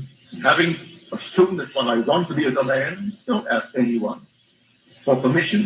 You assume that you are it. Sleep in it just as though it were true. Wake in it just as though it is true. And then go to work just as though it's true. And you will find the whole vast world remolding itself in harmony with your assumption. Before I even continue, he's got 13 minutes left. But it's like he was just saying, step one is know exactly what you want. Be very specific on what you want. Focus on that. What's the next thing you do? You go to the end. Then what's the next thing you jump to? He jumps to self-concept. What is your concept to that thing, and how do you see yourself? How do you view yourself in the world? Go to sleep viewing yourself the way you want to be and experiencing what you want to experience. And throughout the day, you are that man and that woman that whatever you want to experience, you already have it. So you walk as if you do have it. You take care of your business and you feel it, not just like putting on an act. You feel it and you embody the person you want to be who has the desire that you want.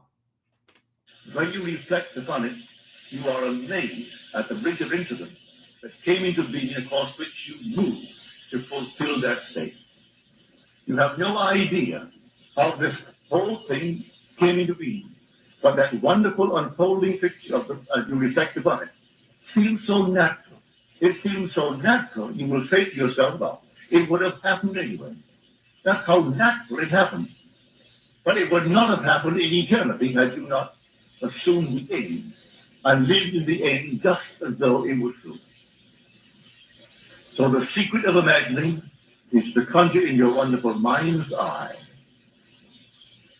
a scene which will imply that you are the one that you want to be. Enact it in your imagination just as though it's true. Give it all the tones of reality. Give it sensory vividness, as taught us in the scripture. Come near, my son, that I may feed you. Your voice sounds like Jacob, but come close. And Jacob comes close, and he felt the hair which belonged to Esau, Esau being the external world. You sung like Jacob, but you feel, and you have the odor of my son Esau. Then he pronounced the blessing upon it. And just as he gave him the blessing to be real in this world, then comes Esau and discovers the deception that his subjective state had taken the place of the objective state. And the father said, I bless you, and I cannot retake my blessing. Even though he came through deception and deceived you, I can't take it. and take it back. So here is my Esau. My outer world is Esau. But I don't like what I'm experiencing in the outer world. But I would like to continue in the outer world with a different experience. So I close my eyes to the office. I construct a scene which would imply that it's taking this position. It is supplanting this world. I'm no longer the man that I was. I am now the man that I always wanted to be. So I bring that into my mind's eye, and I reenact it in my mind's eye, and give it the tones of reality, and give it sensory liftness, like putting my hand upon it and touching it. And then when I'm thinking from this state now, having given it all that I can of reality, I open my eyes, it vanishes, and this returns. But I say to myself, I gave it the right of birth. I am apologizing to you, but you must vanish now. My present state that I dislike must now vanish from my world. And the state that seemingly at the moment is unseen will come into being and take the place of the presence of the world. So this is the story of Esau and Jacob. Jacob is the supplanter, the subjective inner state. And this is the outer state of Esau.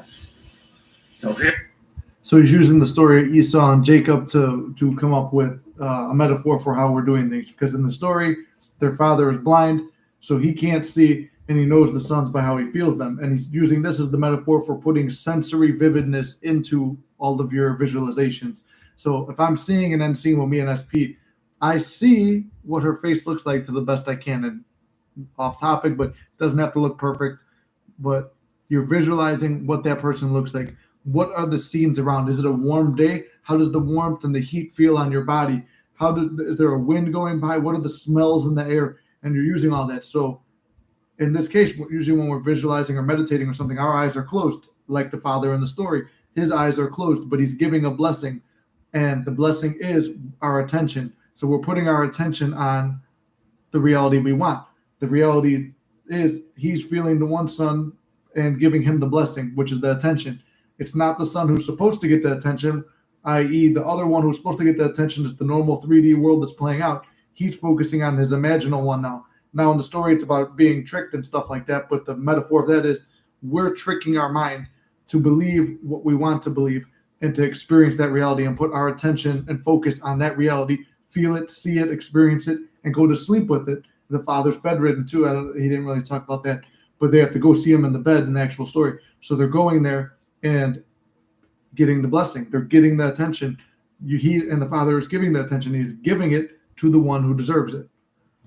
I picture both my SPs on the couch. Feels good to think about. There you go, John. That's perfect. It's like you're feeling, what's the material of that couch feel like? What's the room? What temperature is it in there? You know, is there a good smell? Are they cooking something for you? What's going on in that scene? And you're putting it so together, and you're just mainly focusing on that feeling. And it's like if you're still in that feeling and you want to feel more about it, you're just experiencing more of it. Oh, look at you, hot stuff. Well, thank you, Inked. Oh, this is your other channel too, Inked Manifestations. Yes, I got a little lineup. We got 10 minutes left on the Neville speech, but let me see. I'm taking the questions now. If you guys got questions, drop them. Coming off it for a second. Going back, the one thing that bothers me, this is off topic too, is like so many people are fucking doing this AI bullshit. I know that these ones are his real voice, and they're on iTunes. I think probably the Android people, you probably got a thing too. But I know this album has 13 lectures, and the other one has I don't know how many I have to check, but there's really only about 20, give or take, lectures of Neville left. So I'm trying to do what I can to put it out there, but also keep it original because you guys come here for listening to me, but I learned from him, so I want to like relate it. And Neville does talk in a quote unquote fancy way or like a very proper way, so I try to break it down where people can understand it. Lately, I've been going out and around at 1 a.m. for long walks, affirming, living in the state, and walking as the man that has every desire. Wet eyes, living the dream, the life of imagination. It is done. Exactly, Bart. There you go. Party time. Another dink this year. All right, guys. We're gonna. You guys keep talking in there if you want. I'll be watching it. We got 10 minutes left on this speech. Here I am thinking from this room. Here is an important point in the secret of imagining. I'm always thinking from a state. If I don't like the state that I'm seeing and that I'm experiencing, Well then, what state would I like to be in? Assume it. Conceive it in your mind's eye and assume it. Now view the world from that state.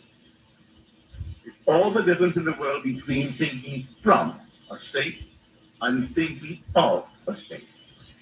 I'm always thinking from, and most of the time we're thinking of. Of is at the moment subjective. From is objective.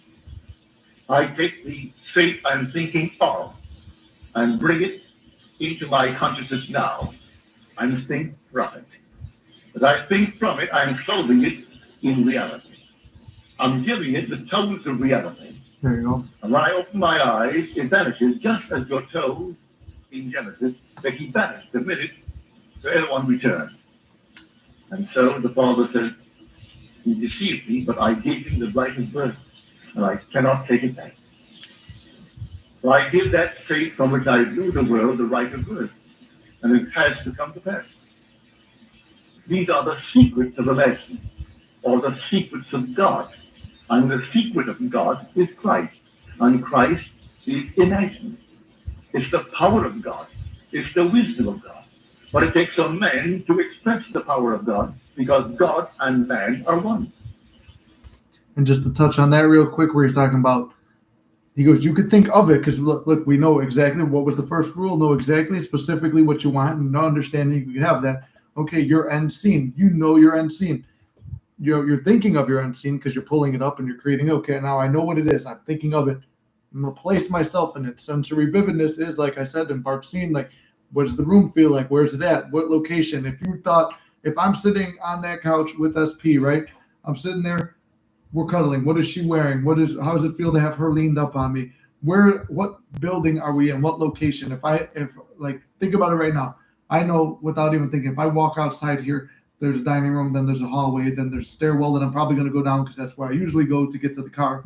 And then what neighborhood am I in? Where am I at? So you could always think, like right now, wherever you're at, what's right behind you? Where you at? You always have a sense of location where you are. So in that end scene, you have a location. You know where you are, what time of day it is. If all the blinds were down and it was dark in the building, is it morning, noon, or night? What time is it? So you know the time, the place, all that stuff. And you give it as many things as you can, and you're thinking from it. And it doesn't always have to be the same thing. You could play around with it. Imagination's fun because at the end of the day, they're giving the same meaning.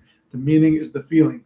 So if you're going to be living with SP, it's like, yeah, you're going to be experiencing something in the morning, in the noon, in the night, all times a day, going on different dates. But it's like when you go there, you want the feeling of how it feels to date SP. So, or if you want to be wealthy, you're going to the scene that makes you feel wealthy. So, what kind of car are you driving? If you're driving a car that's not the car, pretend that it is. What does it feel like? If you're going faster, you're going faster. It's like speeding up a sports car or something like that. So see what I'm saying? God and man are one. He exists in thee, and I exist in God. The eternal body of God is your imagination. That actually is God himself. Now you take it and try it and put it to the extreme test. Don't let anyone interfere with you. If you feel you are not at the moment strong enough to do it without discussion, be quiet. Don't talk to anyone. Just do it. Just quiet. Again, don't tell anyone your desire. And he said, if you're not strong enough to do it, don't. Like, I'll tell people what I'm manifesting because I don't care if it happens. I don't care if they think it happens. I don't care about any of that. So if you're not strong enough to do that, hold it to yourself. I could tell you unnumbered stories of those who never discussed it with others. Not that discussion would have spoiled it, but they did not feel that others would understand and think them mentally a little bit off. And not wanting to feel that they were simply not within the norm of the stream of normal life. They simply held it to themselves, and everything that they imagined has come to pass. But strangely enough, people not knowing the deeper secrets of Scripture, when they bring into the world all the things that they have, they forget how they brought it in and try to protect it without the things. They have all the things in the outer world to protect it now when they've brought the whole thing in by their own wonderful human imagination. So they will say that I have brought in all these millions into my world. And here I have them. And then they start insuring it beyond measure to protect it against fire, to protect it against robbery, to protect it against that. When the whole thing came in without any help from anyone in the world. It just came because night after night and day after day, they lived their life in imagination. And having lived it and brought it all to birth, now they're going to protect it with the things of Caesar. And Caesar and his whole crowd were all as mad as happened. So right now he's talking about like people who manifest money, right? And this goes with everything because I know everyone wants SP stuff. I'll tell both ways. When money's coming into your life and you're focused on money and abundance, but then once you get the money, you're trying to hoard it, save it, not spend it, but you got it by just spending however you wanted to, or maybe you were saving stuff, but you're feeling abundant. Now you have actual abundance in the 3D reality, but you're going to start doubting it, like you said, insuring all the assets, fearing that you're going to lose them, all this stuff, and it's going to get taken away. Same thing for me. Why did it take however many times, 6-7 times with SP? Because every time it's like, wow, manifestation would happen. Like you said, it feels so normal and natural. It would be like, oh, this would have happened anyway. You could justify it in the 3D why it happened. Okay, cool. It happens. But then you start fearing losing it. It's going to go away. It's going to go away. Even though things are perfect and good, or you're a millionaire and you have all this money, so much money you can't spend, something will happen to take it away because you're fearing and your thoughts now are in lack. So you had thoughts of abundance and success and love, and then you get it. And then once you get it, you're so afraid of losing it, your thoughts go down now to fear, loss, lack, grief, whatever things, and more stuff gets taken away from you. So that's the point. Don't fear losing it. When you realize that your imagination and your thoughts and your focus have brought good into your world, why are you going to switch once you have the good physically to the negative? Because all that's going to do is it's using the law to go forward or to go back. You could use it whatever way you want. Whatever you focus on, you will experience. Any man who, having brought it into birth, who then turns to the world of Caesar to protect it, is simply confessing he doesn't really believe in Christ. Yet these of whom I speak, they would go, yes, I'm a Christian. You're a Christian, are you? But do you believe your imaginal acts are facts? Oh no, then you do not believe in Christ. For he is the power of God, and God is your imagination. If you do not believe in God's power, you do not believe in your own imagining. And your imagining is Christ, the power of God, and the wisdom of God. So you do not know Christ. You only know a false Christ. Something that the ancients painted and perpetuated through the years. So they have some icon, and they call that Christ. When you meet him, he's just like you. For you are he. You are the being spoken of in Scripture as the Lord Jesus Christ. But he sleeps. One day he must awake. When he awakes in you, you are the God of the Father. So the secret of imagining is the greatest of all problems, to the solution of which everyone should aspire. Why? Because supreme power, supreme wisdom, supreme delight lie in the solution of this mystery. So when you actually solve this mystery, you have solved the secret of God's creative power. You have found Christ. And you don't find him unless you solve this mystery. And then when you find him and find the power of Christ, then he unveils himself as you, because his Son calls you Father. And then you know it beyond all doubt. You know who stands before you, and you know this infinite relationship between Father and Son. But I haven't met anyone who wears the cloth who will accept it. They have not been taught it. They're giving me the tradition. They're telling me what they have heard in school. So they speak from theory. And I'm speaking from experience. I'm not theorizing. I'm not here to theorize. I am telling you what I know. Mine is an assured I know, because I have experienced it. When you go up tonight, Even like he just said there, he knows because he's experienced it. Same as me. He wouldn't be out there if he didn't experience it. Same as me. believe me, it is God going through the door as you go through the door. Not the little garment that you wear. That's dust. You return to dust. I said earlier, if you follow me closely, God is man, and I capitalized the word man, and exists in us. That man is the inner man that exists in this outer man. This is the Esau. There is an inner man, and that inner man is called in Scripture Jacob. That's his first name. And his name was changed to Israel. The word Israel means the man who rules as God. Not like a God, as God. That's Israel. Then he goes through and finally comes to complete fulfillment in the one known as Christ. That is the story. The outer man will return to the dust. The inner man is immortal. And that inner man is your own wonderful human imagination, and that is God himself.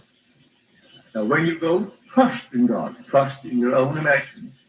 Imagine noble things, lovely things. I don't care what the world will tell you, what it looks like. You continue in your lovely concept of what it ought to be. But begin with self. Live in a all wonderful, noble life. Again, doesn't matter what the outside world's showing you. He's saying is like you have to live it within yourself. What's wrong with being self? You name it. I don't care what you want in this world, how precious it may be in the eyes of others. It's not beyond your right or beyond your ability to achieve it. If you can simply assume that you have it, well then let it be. It will be done for you. For ways and means will unfold that you will not consciously determine. You only determine the end. I dwell in the end. And living in the end, I create the means to the fulfillment of that end. Now let us go into the silence for a moment, and then we'll have some questions. So he puts this, I don't know if we should start putting this in our stuff, the silences where they're just sitting quietly for a second, visualizing their end scene and focusing on it. That's what I assume it means. I don't know, because I was never there. But they're sitting in silence and just focused on their goal at the moment. And then they wait, and then after that, it kind of ends because it gets cut off. Some lady asks him a question, and it sucks because it gets cut off there. It's like I would like to hear his response to it. Questions.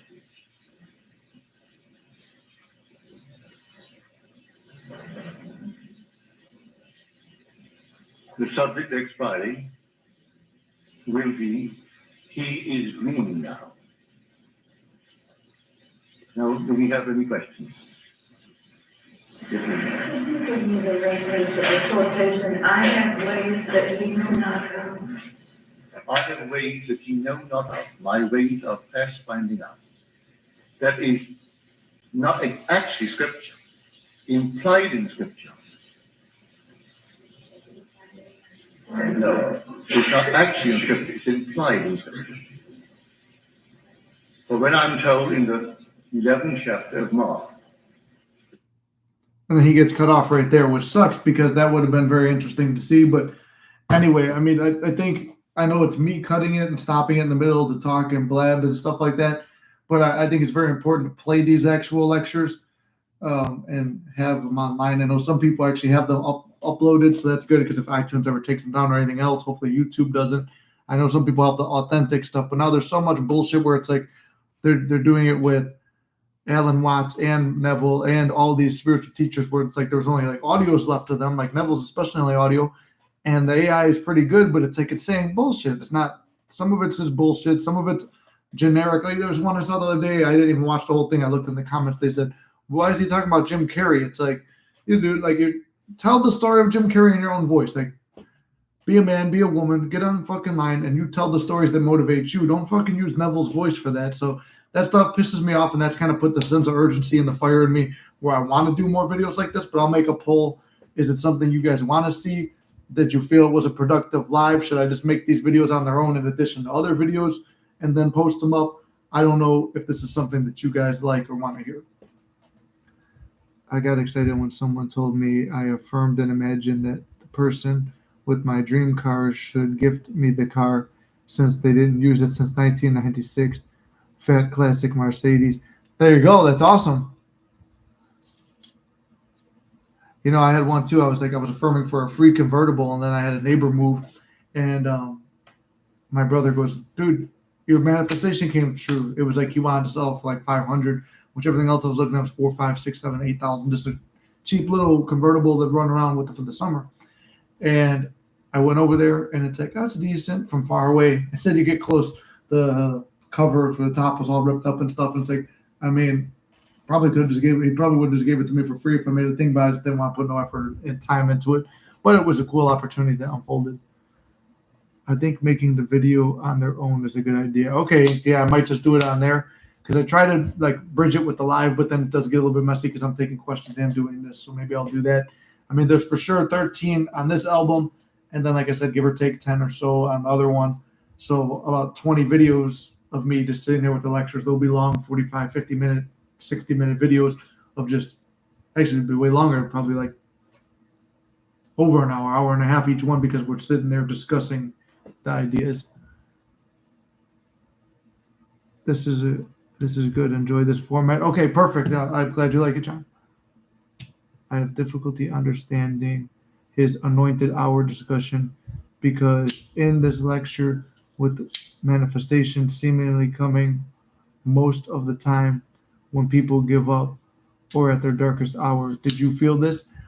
Yes, Dan. It's like one of those things where it's like, the reason for that detachment or the darkest hour or the quitting is like you're burned out. You don't want to do any more techniques. You don't care anymore. And the feeling that creates is like, I'm done with this. I'm done and it's done are very similar. And you're unintentionally walking in faith. Because like I said earlier in the beginning of this video, it's like some things like within 24 hours, I had something reversed where somebody was trying at this place where I was being fined for something that I didn't do. But I assumed because there was a chance where it could have been me and I had a fear of this getting fined on this, it played out. And then all I did was make an appeal and within 24 hours, it was reversed. But I know the guy was focused on me. It was towards me. And there was a lie about, well, it could have been a lie, whatever. Or the such thing is like when I started this live, I had a client text me that, he was locked out of these circumstances. He was not going to be going to his gym. And it was like said, it was up to corporate level and stuff like that. They were banning this guy from the gym. It was reversed within a week and a half or so. So in your darkest hour where you're giving up, and yes, I've experienced it too, where I said, you know what? I mean, it was even this last time around where I was just kind of like, I don't really want to be with anybody. And that's why it took so long where you saw that live where we did around Christmas time where we were fighting. And then we had like, not fighting, but like, it was like, there was a tension there. And then and you guys saw my self-concept get rattled. And then versus the next one, and then the one where we went to the cabin, you're seeing, I'm giving you glimpses into my life of where I am mentally on certain things. But it was like at the darkest hour, it's like, I really don't care if it plays out. And that's a way of in a way, I guess, coping with it, where you're like, I don't believe it, so it's not going to work out, or I'm too tired, or I genuinely don't care. All of those things create it's done. Like, I'm done trying. Well, when you're confident in what you did, you're done trying too. It's simply stating, like my thing, I will not pay this fine. That guy, I will not go to another gym. We wound up defying circumstances. And, it started in that thing where it's like, it's a form of detachment, because detachment is not giving up, it's walking in faith. That's what I like to say. And that's what I've experienced. It's walking in faith. Whether you're giving up out of anger and frustration and like, that's it, I don't care anymore, or you're doing it because I'm so sure it's going to happen, I don't have to do anything else. Either way, it's I'm done. You're detached. You're not doing any effort, because even like Neville said, you're going to the end. You want to think of yourself as someone who already has something, and you live in that end as much as you can. You don't have to be delusional all day long. It's like, oh, I go to work, I'm focused on work. I go to school, I'm focused on school. I go hang out with my friends, I'm focused on them. I'm focused on my family. But the money, the women, the SP, the whatever you're trying to manifest, that stuff is going to be, when it comes into your head, you see yourself as the person who already has it. That's the simplest way. But the reason for all these techniques, the affirmations, the visualizations, all these things are to help you create that feeling so it feels believable. I hope that helped. I can't manifest or it can't manifest while you're actively working on it. That's why I'm done. Works. Yeah, exactly. So when you're manifesting something, I'm doing something to get something. So it's like I'm running a race. I can't win or finish the race if I'm running it. You're doing manifesting techniques to believe that you already have what you wish to have.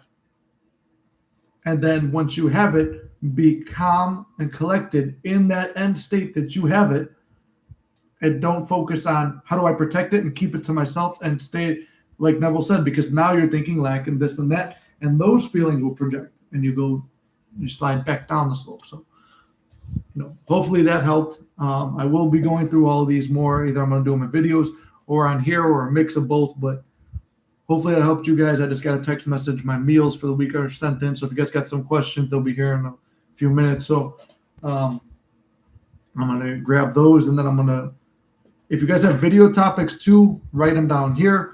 I'm going to make a community post too, write them over there. I've got some things written down on the board outside. I got a whiteboard up now to stay organized. And I've got some success stories that I still haven't told yet. I had one that would have been good at the beginning of this video, but I don't want to drag it out. It's a goddamn movie, an hour and 45 minutes. What are your thoughts on reality distortion fields like the Steve Jobs example? It's a bit too dark. I don't know if I'm thinking of different things, Bart, or like maybe I think of it as a different name, But reality distortion fields, I've heard that term. I'm not 100% sure on what it is. I could look into it. I'll write it down.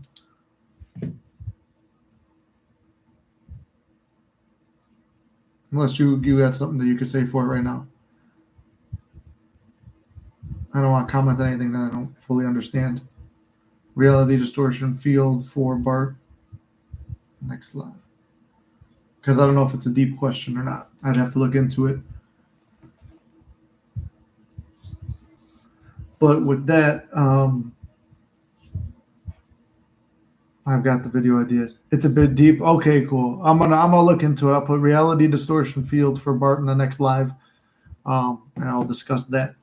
Yeah, I've got all my little notes around here and stuff. Trying to keep myself organized, but I didn't even have a cigar during this, and I just realized like towards the end, like if you saw me get drifting off, I mean it's kind of hard because I'm listening to the thing, thinking what to pick up, and then like I've heard the speech so many times, I'm drifting off, and I'm like, I was supposed to have Randy on here today to talk about SP stuff. So I got to give him a text or a call. That was our original plan. But as always, I love you guys very much. I'm looking into some videos that I've got a whole thing of videos. It's just me being lazy and focused on this bodybuilding competition. It's something like I've embodied now that state where it's like you wake up, you wake up, you do your cardio, you do your abs, you go to work, you go home, you lift again. If you got more time to lift later, you eat your meal preps, you rest, you grow, all that stuff. You're so focused on that, and it's like this is slipping away. It's like the point of the competition is to do something to prove for the channel that anything's possible, even getting into a competition under time and stuff like that. And then my goal is, I don't know if I'm going to make the assumption Tom Platz is interested in doing a manifestation and positivity video for the channel with us because he's judging it. I don't know if he's got somewhere to go after, but you know what? Remove all that doubt. And if it doesn't happen, then I'm not freaked out because one day it will. But yeah, my mind is so much like all over the place lately. Really, the only what's it called? Bart asked at the beginning. We didn't even wind up doing the seminar. Not many. Nobody really signed up. It's like people were interested, but nobody signed up for it. So maybe one day down the road we'll do a seminar. But I know people were interested, so it wound up working out anyway. Because I was a little discouraged at first. I'm like, oh, maybe people don't want to do it. But then I realized, no, I double booked 2 parties that night that I was going to go to. And it's like, one was my family I haven't seen in a long time. The other one was Lily's dad's retirement party. So it's like, man, I double booked. I didn't get home till 2, 3 a.m. that night. And then the thing was supposed to be at 10 a.m. Then I was like, okay, you know what? All the people I've been close with from the channel, like that we've had all these in-depth conversations, or they coached me for a prolonged period of time. I was going to reach out to everybody and do a smaller one, but that didn't happen either, just because I was going to be too tired. So I'm going to set something up again. But if you want coaching, really, that's the only thing I've been focusing on now is like I do my monthly clients. And I mean, I got still 4 openings on that. I still have the 1 client. but I don't want to go more than 5 on that because I give a lot of attention and time into the monthly client. And if you want a regular session, you know how to book it. It's on the Calendarly. If you need anything else, I'll be around. Drop video ideas, but trying to do that, then balance work. I'm in the car 3 hours a day traveling for work, which is something I'm working on, and manifesting, which is an action instead of just, oh yeah, I'm driving back from a seminar now or something. See, it's the idea of changing it. But when you're so like, not brainwashed, like used to the routine, sometimes you don't realize where your thoughts are. So it's always pulling yourself back and watching, where are the thoughts? Why am I thinking this? Why am I experiencing that? Neville put me in a trance too. Yeah, sometimes Neville does. It's like he does put you in a trance a little bit. That's why I think it's good where I can break it up, because it's like if I can stay focused on him for like, I'm watching the time. It's like it's been about 2, 3, 4, 5 minutes. Okay, let me pull it back. Let me stop him right there. But I'm waiting for him to complete an idea. But Neville will ramble in a classy way where you can't tell he's rambling. For me, you could tell because I'm here, I'm there, I'm this, I'm that, I'm all over the place. It's easier to see my rambling, but my rambling is up and down, up and down. It will keep you interested because I'm all over the place. Adro, what's up, brother? Sorry for late, but I encountered resistance when visualizing. Should we take a break and return to it later? Effort can take a toll. Yeah, Adro, don't force yourself to do anything. Take a break, take some deep breaths, go for a walk, go to the gym, do something that you like, go talk to a friend, talk to family. And then if you want, it's like meditate without any expectation for anything. It's like I have a mantra. It's like, I am one with God. God is within me. There's no drivers in there. Well, that's working out in my favor. It's like, I am one with God. God is within me. Everything's working out in my favor. Or it's like you just have a little mantra. You go into it and you have no resistance to whatever it's going to be. You're just going to go do something. So, oh yeah, and Inked, we have to do a live as well too. So we'll talk about your story. We'll talk about Randy's. There's a lot of stuff. I mean, I'm going to have to start doing more lives than just Mondays.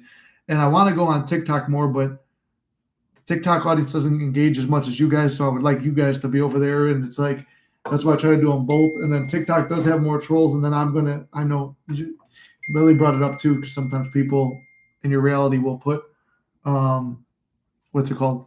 Sometimes people will present you messages that you know that you need to hear from someone else. And she's like, you do have a lot of anger. And I'll get mad and I'll start roasting the trolls, and it will become no longer manifesting.